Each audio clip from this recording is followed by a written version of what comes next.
We need to be market-oriented, simple, and WTO compatible. What we know is that we need more convergence, both within member states, we already gave this possibility to member states with a health check, and across member states. That convergence in itself cannot be determined only by the debate about direct payments. We have to have insurance schemes that meet the needs of the farmers. We have to have policies that will cover them for all types of risks to which they're subject.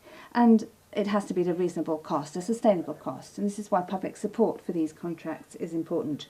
We have to deal with different risks in a differentiated way so that we are able to find policies which are adapted to the realities of the specificities of risk, and that there are some risks that are catastrophic risks that should be the responsibility of the government, or with some responsibility of the government, and other risks which are normal risks which at the end of the day we have to be left in the responsibility of the farmers. There's a lot of work that we have to do yet, not just in the field of farming and agriculture, but it's interesting to see how the markets worked throughout this financial crisis and see what is lacking and what is lacking in Europe. There's another question which is far broader than that of agriculture, and that is risk and how we deal with these risks. We had a lot of interventions telling us that there's not necessarily a contradiction between efficiency and being environmentally friendly. And when we look at how we develop the agricultural policy, we should provide the possibility of taking local solutions, but at the same time make sure that good practice from different regions are brought together so that we learn from one another. There is a clear potential for carbon sequestration in European grasslands. There is a need to develop an agreed methodology, which is still missing, to foster mitigation options in the livestock sector based on carbon sequestration.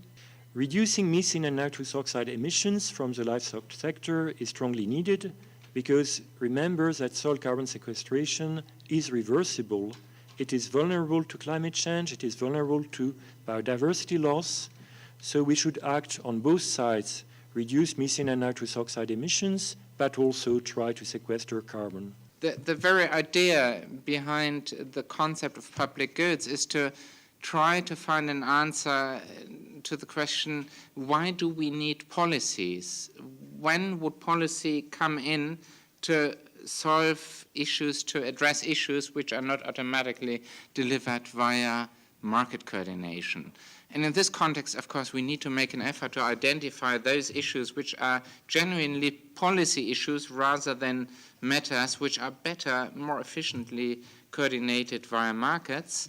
I think what we discussed, particularly in the second half of the afternoon, is to develop sustainable farming across Europe that is both economically sustainable and environmentally sustainable.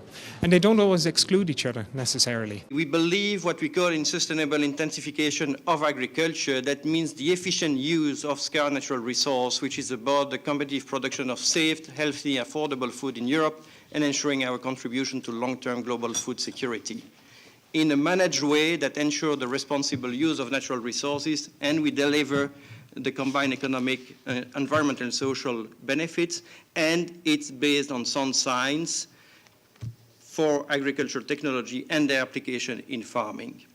The debate we had here this afternoon was very revealing, brought a lot of new issues to the fore.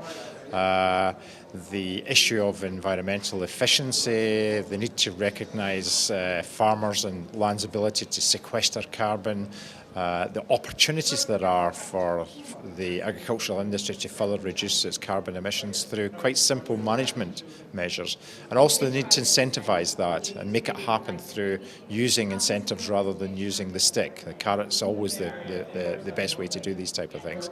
And what it did actually was it actually informed the debate about what's in our report, because we've put sustainability and environmental and economic efficiency right at the heart of the CAP in our proposals. And the debate today just fed right into that and supported the ideas that we're putting forward, very, very new and innovative ideas that we put forward for how CAP should develop in the future.